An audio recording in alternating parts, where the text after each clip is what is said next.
दक्षिणपंथी नेता विनायक सावरकर पर राहुल गांधी ने बड़े खुलासे किए हैं। राहुल गांधी सावरकर को पहले से ही माफी वीर कहते रहे हैं, जिसे लेकर बीजेपी और आरएसएस परेशान हो जाते हैं। लेकिन अब राहुल गांधी ने सावरकर को लेकर बड़ा खुलासा कर दिया है।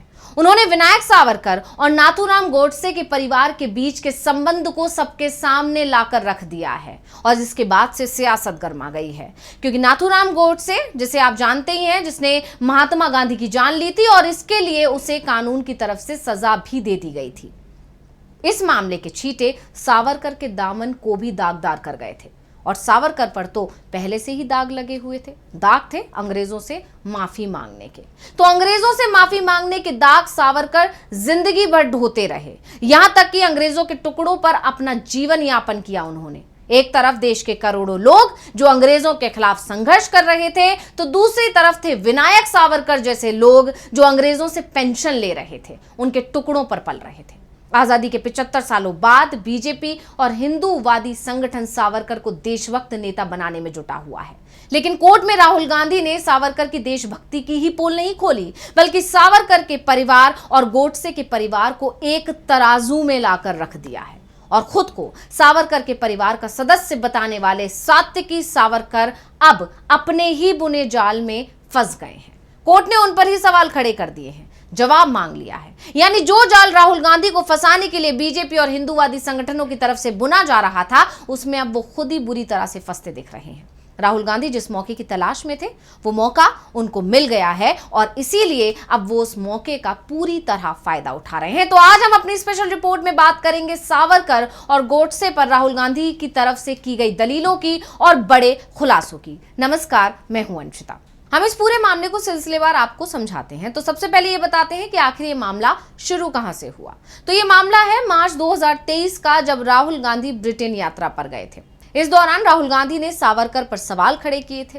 कुछ लेखों के हवाले से उन्होंने सावरकर को घेरा था, जिसे लेकर राहुल गांधी के खिलाफ सात्विकी सावरकर ने शिकायत की थी और दावा किया था कि वो सावरकर का रिश्तेदार है। सात्विकी के मुताबिक राहुल गांधी ने कथित तौर पर सावरकर से जुड़े एक घटना में उनके लिखे लेख का हवाला देते हुए कहा था कि सावरकर ने एक मुस्लिम व्यक्ति पर हमले को सुखद बताया था। सात्विकी का कहना है कि राहुल गांधी ने जिस घटना का जिक्र किया है, हकीकत में सावरकर ने उस तरह की किसी घटना का जिक्र अपने लेख में किया ही नहीं था। दूसरी तरफ जब मामला कोर्ट पहुंचा तो राहुल गांधी की तरफ से इस पर जिरह किए जाने की मांग की गई, जिस पर कोर्ट से सहमति भी मिल गई और सहमति मिलने के बाद से राहुल गांधी सिलसिलेवार तरीके से अपनी बात रख रहे हैं और पहले ही दिन जो खुलासा राहुल गांधी ने किया, उसने सियासी सरगर्मी को भी बढ़ा दिया है। राहुल गांधी को पुणे के एक विशेष एमपी एमएलए कोर्ट में एक आवेदन दायर कर यह दावा किया गया है कि मामले में शिकायतकर्ता सात्विकी सावरकर हकीकत में महात्मा गांधी की जान लेने वाले नाथूराम गोडसे का वंशज है। इतना ही नहीं, राहुल गांधी ने यह आरोप भी लगाए हैं कि शिकायत करने वाले शख्स ने जानबूझकर अपने वंश की जानकारी छिपाई। राहुल गांधी के आवेदन के मुताबिक सात्विकी सावरकर का महात्मा गांधी के हत्यारे नाथूराम गोडसे से सीधा संबंध है। वो छोटे भाई गोपाल विनायक गोडसे का पोता है। राहुल गांधी की तरफ से यह कहा गया है कि शिकायतकर्ता की मां श्रीमती हिमानी अशोक सावरकर की मां गोपाल विनायक गोडसे की बेटी हैं, जो नाथूराम विनायक गोडसे के छोटे भाई हैं। शिकायतकर्ता सात्विकी की मां हिमानी सावरकर न सिर्फ गोपाल गोडसे की बेटी और नाथूराम गोडसे की भतीजी थी, बल्कि अभिनव भारत और अखिल भारतीय हिंदू महासभा जैसे हिंदुत्व संगठनों से जुड़ी भी हुई थी। राहुल गांधी ने कोर्ट से शिकायतकर्ता को वंश की जानकारी सार्वजनिक करने का आदेश देने की अपील भी की है। कांग्रेस सांसद राहुल गांधी ने आरोप लगाए हैं कि सात्विकी ने जानबूझकर बहुत ही व्यवस्थित तरीके से अपने वंश का खुलासा नहीं किया है। ये तथ्य और गोडसे परिवार से शिकायतकर्ता का सीधा पारिवारिक संबंध मानहानि के मामले की दिशा तय कर सकता है, यानी अपनी जानकारी छुपाना मुश्किल खड़ी कर सकता है सात्विकी सावरकर के लिए। तो राहुल गांधी के जो वकील हैं मिलिंद पवार, उन्होंने कोर्ट को बताया कि सात्विकी ने अपनी शिकायत के साथ केवल पिता के पक्ष का वंश वृक्ष प्रस्तुत किया है, यानी उन्होंने सिर्फ अपने पिता के तरफ की जानकारी दी है कि कौन कौन है उनके घर में, कौन किससे उनका क्या रिश्ता है, क्या नाता है, लेकिन माता के पक्ष का वंश वृक्ष नहीं बताया, जिसकी वजह से यह तथ्य कि सात्विकी गोपाल गोडसे का पोता है रिकॉर्ड पर आया ही नहीं। आवेदन में कहा गया कि सत्तकी की मां हिमानी मूल रूप से और जन्म से गोडसे परिवार से हैं। इसके बावजूद शिकायतकर्ता ने जानबूझकर व्यवस्थित और बहुत ही चतुराई से अपने माता के पक्ष के वंश वृक्ष का खुलासा करने से परहेज किया और उसे छुपा दिया।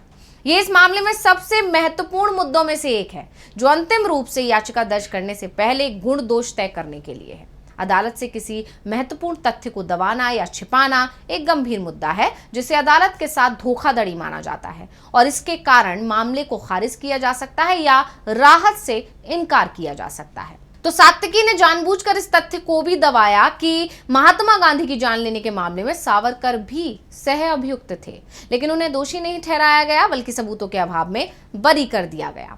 इसके अलावा राहुल गांधी ने ऐतिहासिक तथ्यों का हवाला देते हुए बताया था कि कैसे गोडसे और सावरकर दोनों हिंदू राष्ट्र के कट्टर समर्थक थे और मुसलमानों और ईसाइयों को भारत में बेमेल मानते थे।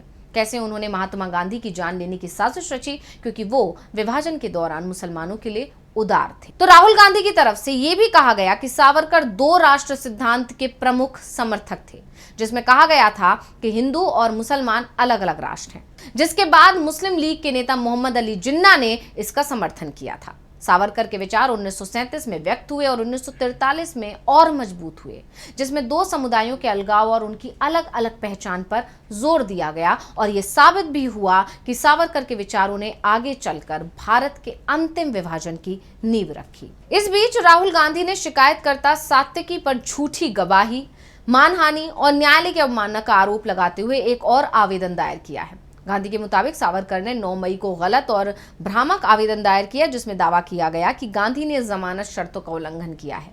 न्यायालय ने दोनों आवेदनों पर सात्विकी से जवाब मांगा है। कोर्ट ने सात्विकी को आरोपों का जवाब देने का समय दिया है और मामले की अगली सुनवाई अब 12 जून तक के लिए टाल दी गई है। यानी जिस मामले में राहुल गांधी को घेरने की कोशिश हिंदूवादी संगठनों की तरफ से की जा रही थी, जिसे बीजेपी का भी साथ मिलता हुआ दिखाई दे रहा था, क्योंकि मामला उस राज्य में दर्ज हो रहा है जहां बीजेपी की सरकार है। लगातार ये देखा जा रहा है कि राहुल गांधी को घेरने के लिए जितने भी मामले दायर करवाए जा रहे हैं या जितने भी मामले दर्ज किए जा रहे हैं, वो लगभग सभी मामले बीजेपी शासित राज्यों में ही दर्ज हो रहे हैं। लेकिन जिस तरह से राहुल गांधी की तरफ से कोर्ट में दलीलें दी जा रही हैं, उससे इस पूरे गठजोड़ की परतें खुलना शुरू हो गई हैं और खासकर सावरकर वाले मामले में पहले सुप्रीम कोर्ट से राहुल गांधी को राहत मिली थी और अब जब पुणे के एमपी एमएलए कोर्ट में राहुल गांधी की तरफ से जो तथ्य दिए जा रहे हैं, उसके बाद राहुल गांधी को घेरने वाला सात्विकी अब खुद सवालों के घेरे में फंस गया है, क्योंकि अब मामला सावरकर के साथ गोडसे और महात्मा गांधी तक पहुंच रहा है। यानी सावरकर को लेकर अब कई राज जो इतिहास के पन्नों में ही दफन हो गए थे, वो राज फिर से सामने आ रहे हैं और साफ है कि जो सच्चाई छुपाने की कोशिशें अभी तक होती रही हैं, राहुल गांधी अब उस सच्चाई को दुनिया के सामने लाने की तैयारी कर चुके हैं। वैसे अब दुनिया में ना तो विनायक सावरकर हैं और ना ही नाथूराम गोडसे। गोडसे को तो कानून ने सजा भी दे दी थी, लेकिन आज भी उनके अनुयायी उनका महिमा मंडन में जुटे रहते हैं और अब राहुल गांधी को कोर्ट ने ही मौका दे दिया है कि वो इनकी सच्चाई सामने लेकर आए।